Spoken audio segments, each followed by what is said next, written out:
things for years, and I'll let him get away with that public, but I think his regulatory role is more important, and he's going to give us a power briefing. He's supposed to read wear a red tie for this. So in 15 minutes, he's going to tell us what PHMSA has been doing or gearing up to do, both on their own initiatives and what Congress has told them to do, what NTSB has told them to do. And then he's going to try to paint that picture of everything they've got in the works. I thought you said 20. I think I said 10. Wasn't it? Somebody checked the agenda. I'm pretty sure that was 20, 25, something like that. Thank you, Carl, and good morning, everyone. Know many of you. I've seen many of you many times, both in this setting and elsewhere. I hasten to add, for those of you who are new, who might have been joining Carl on this episode in San Francisco, it's interesting to see how this conference in particular has evolved. This is, what year is this now? Like 7 years? Was anyone here in the first year of the conference? Maybe raise your hand. Yeah, it was quite different in the first year, wasn't it? So I'm thankful for that, because I think we're closer to what Mark was talking about, what Carl opened up, and the ability to talk about issues and search for problems that we have. So Carl gave me a daunting task here, just sort of set you up on what's going on. I just click on your I'm not a Mac guy. Up and down? Okay, very good. So here we go. Here's what I thought I'd do. A little quick on introductions, because I want you to know a little bit about us if you are new to this. A little bit about what I see in the environment around, and then what's sort of happening. There are a lot of folks from PHMSA who are here. I wonder, the cats, by the way, forgive me, cats. I didn't know which of you were going to show until I know I saw Joe, and I know I saw Alan and Karen Gentili. Could the PHMSA people please stand up? Just so you can talk to them later, know who they are. We have a lot of our CATS folks in the back. Vanessa is our chief counsel, should be coming up later. Alan Mayberry, my deputy. Steve Fisher runs program development. A lot of the activities that this group is interested. Thank you so much. So here's what I wanted to say. I was thinking about how can I set up this conversation so that we begin recognizing some of the factors in play. I clearly have no intention of reading this to you, but I'm struck by this all the time as I see events unfurl that bring everyone to the pointy end of that. Whether it is a hurricane, in a superstorm, and you see what's happening in New York and New Jersey, it is just epic. But what we have is a terribly underinformed population who are highly dependent on energy resources, and the supply chain is getting leaner all the time. It cannot take much of a shock before you get yourself into this situation. Having been in a couple of situations where there was a confluence of safety and supply, I will tell you what, the supply things just overwhelm everything. It's just amazing when people run out of energy, what happens. Don't say that for any other reason than just say I've been in those situations and it's real, palpable. Clearly, the other thing that we haven't been able to talk about, when you say, I want to solve a problem, I want to get after it, you have to walk a mile in the other person's shoes. Understand what could possibly be motivating that person to behave like that. One of the things that motivates a private sector entity is the ability to return a profit, is it not? I mean, that's the kind of country that we live in. Rates are part of this. I'm always pleased to have the state guys with us because they understand this really well, but I don't think the general public understands how this whole system works. We have nothing to do with setting a rate of return. I think most companies, if you can incentivize them in the right direction, will more easily, if not readily, go where we need them to go. A lot of debates on single issues, people polarized, uninformed, a very polarized environment. Hopefully that's passing now. We can get back into a productive mode. The thing I'm particularly worried about, this looming fiscal cliff, if you haven't been paying attention to that, these are across-the-board cuts, serious cuts, that can affect people's ability to do anything. Lois says, and I agree, why don't you respond more? By the way, we actually investigate probably 95% of the accidents that are out there with our state partners, the two of them. And I'm pretty proud of the people who do accident investigation on our side. We were instrumental parts of both the San Bruno and the Marshall investigation. So I do worry that we don't have the resources to do what the public wants us to do and expects us to do and has a right to expect us to do, frankly. The rest of it I won't go into, short of the fact that if you don't know anything about the regulatory process and you want to solve problems, you do need to understand it. It is, I've got nearly, I'm embarrassed to say, nearly 30 years of this, and it's just shocking to me how slow the process is. So, first of all, I appreciated Carl's putting me up after Mark. That was a tough act to follow. But beyond that, when I try to get into the regulatory process, even when we desperately want to do something, it will take at a bare minimum 2 years to do it, and more likely 4. There are a lot of people in the room who are on our advisory committee, and I know that they know what I'm saying is true. We'll start an initiative, or there are things in the queue, or you get near an election, everything kind of bogs down. So anyway, you need to understand the regulatory process just a bit. So moving on. So what are we doing with our spare time? I tell you, there isn't a heck of a lot of spare time. What we are doing is batting cleanup, and I had hoped not to be in this position. We had in the last pipeline safety reauthorization, it's every 4 years whether we want it or not. In the last one, we picked up a lot of things to do. We worked desperately to take care of all those. I'll tell you, why do we do that? First of all, they're important things. They need to get done. It's not that they're not. But I think we have a lot of smart people in the room. We can craft a really meaningful and good agenda together about where we need to go. But these are individual fixes. People just layer them in. They come in legislation. They come in recommendations.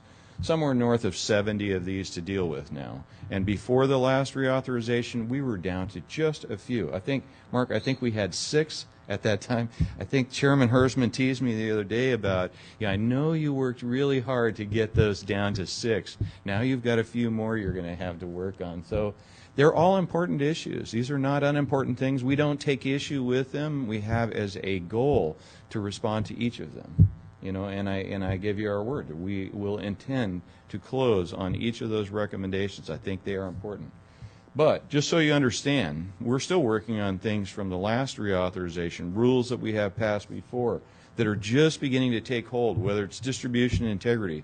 And by the way, I like to tease Carl, since he always sets me up in these situations, to say somewhere in the order of 3/4 of all human consequence from pipelines happens in the distribution section.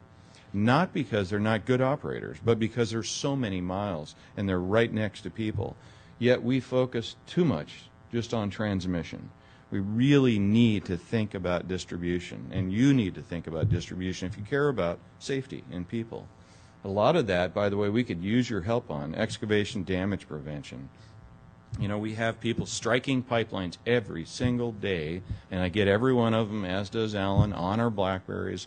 You want to pound your head when you see these people constantly hitting energy pipelines. And I would say, I bet it's true in every industry, Mark, that probably 95% of those are near misses. No one got hurt. There was some money involved. Money changed hands, but it all went away. But they didn't learn anything. They go back out and they do it again. So control room management, which I think was important, and it was also a factor in several of these, both of those accidents, and a lot of the rest of them we've seen. Damage prevention, land use planning, one of Carl's favorites, and he's been involved with us forever on that. Public awareness, couldn't agree more.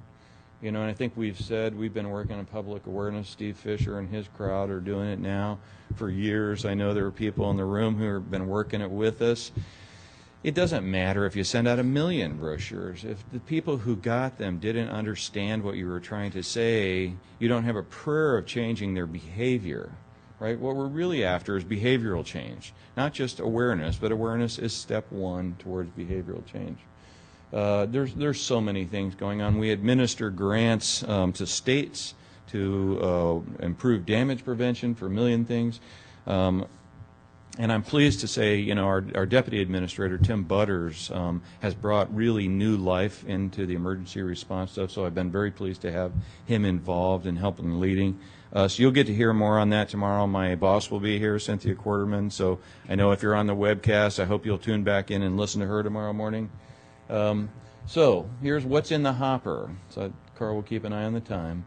All of these rulemakings and studies, and each one is very complex. I know if you're from the liquid industry or the gas transmission industry, you've seen the rulemakings because we've done advance notice of proposed rulemaking. They're big efforts. These do take years to work through.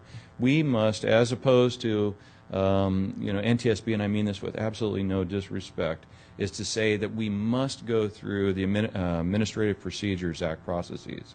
We must do the cost benefits, and the practicality analysis, the environmental analysis, and all this.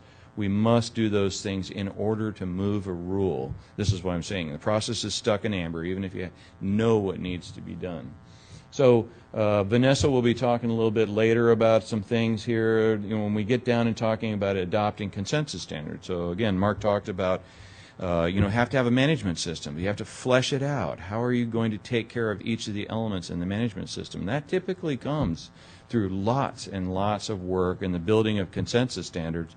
So we're talking about fascinating subject. Vanessa will be highlighting that on incorporating these consensus standards into the federal code. So a lot of work here, and I'm happy to answer any questions on these, and I'll be here for a second. Oh, I'm sorry. Yeah, and that's my ignorance. You're absolutely right. So a notice of proposed rulemaking, forgive me, it's usually the first step, but sometimes the second step in a rulemaking process. If the rule is very complex, we'll put out an advanced notice of proposed rulemaking in which we ask for input, data, questions, comments, and then we'll shape up a notice of proposed rulemaking which itself has to go back out for notice and comment according to the Administrative Procedures Act. Then we have to go back through that stuff and come up with a final rule, and we go to an advisory committee to get their sort of blessing that it's a reasonable approach to this thing, and then we can issue a final rule. So as you see, that process takes a while to play out. My apologies. So at any rate, a lot of work on there. I did want to tell you about a little bit about what's going on. If you're at all interested in integrity management, I invite you to come back. We do have a breakout session here on integrity management. And something that the NTSB has highlighted that I'm very interested in, I know a lot of people in the room are, safety management systems, which I see as part of a larger umbrella of quality management in a way. Safety management is just part of that. But it is the fundamental framework you have to have in place. There are a lot of details, and it needs to be driven, couldn't agree more. It needs to be driven by objectives with the metrics to ensure that you're getting there. But a lot of stuff happening. I will tell you that IMP 1.0 I do think was an important beginning, and I'll just leave it at that. It was an important beginning. It got people thinking more about systems, how do these things interconnect? But there are plenty of things that are broken in IMP 1.0 and things that weren't taken seriously enough. So IMP 2.0 is a cute little way of saying, we made good progress, but there's a lot more work to be done. If you're at all interested, I invite you back. We have been, as the NTSB has been, trying to build stronger state programs. If you don't know this, we have 52 state partners. It's a bit of a challenge. We have a couple of them here. Trying to get us all in a room and agree on an agenda and be clear on objectives when we're all driven by slightly different things is a challenge, but I'm pleased to say that that's been working quite well. And then lastly on this one is advocating for slightly more innovative rate recovery in states. When I have consumer advocates get up in a room that I'm in when I'm talking about safety, complaining about we're trying to get the lowest possible rate that we can, I say, I'm not sure that that's really serving the public's objective. Since when is public safety not part of consumer advocacy? I think it should be, so I commend them to be thinking more on those fronts. So I'll close with this one, Carl. I'm probably over my time. Everybody worries about the thing they don't know that's going to come along that they didn't predict, they weren't looking for, obviously. The thing that I think I'm worried about the most are what I would call unrealistic expectations. People want ourselves to do things, they want the industry to do things, they want the state regulators to do things, and I'll be honest with you, 95+% of the time we will agree. There is the inability to do everything that is laid before you, whether that's a resource constraint or not. I was very pleased to see Administrator Quarterman and the President put forward a budget in FY13 that I thought would have gone a long ways to strengthening states and strengthening pipeline safety. But I'm not naive enough to think that that's going to make it through when we have a looming fiscal cliff. So I just want to say to you, don't subscribe to malice, that which can adequately be explained sometimes by lack of resource or ability to cover a base. this other thing that is killing us now. Now, most of you are a lot younger. Mark said he had earned his gray hair. Trust me, I've earned mine in the past couple of years here as well. We start looking at issues about trying to bring people in to the workforce. It's a very competitive market. It is. It's very hard for us to get. Most of our guys are degreed engineers. It is very hard to find them. Very hard. So anybody know degreed engineers who are young looking for a job, send them to Alan and I. We are interested. Yeah, and technology is going to be one of the keys to success here. It's not the only one, obviously. Intent is really important, but technology is not unimportant. The tools that we have are imperfect. If you think it's as simple as just make them pig the pipeline, we need to talk. You know, if you're not pigging for the right thing, you're deploying the wrong pig. You didn't do a proper risk assessment, so you don't even know what you're looking for. And I cannot tell you the number of times we have found that during audits. So it's a very complex system, as Mark was saying. You know, it requires people to be on their A game if we're going to have good outcomes. But we're going to need technology as part of that.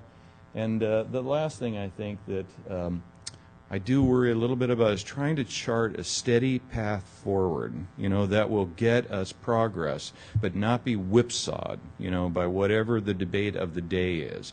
You know, we have to have a goal, we have to be working towards that goal, and we cannot be whipsawed by the debate of the day, you know, unless it's, of course, relevant to the direction you're heading. So I want to tell you, we have a lot of good people here from PHMSA in the room. I hope you'll take some time to talk to them. I want to thank Carl for putting me up after Mark Rosekind, not an enviable position. But I also thank Member Rosekind. He's been kind enough to come to our data workshop, which we are now scheduling for January 7th and 8th. It too will be webcast, so you can tune in. So our greetings to all of you in the webcast, and thank you to those of you here in the room.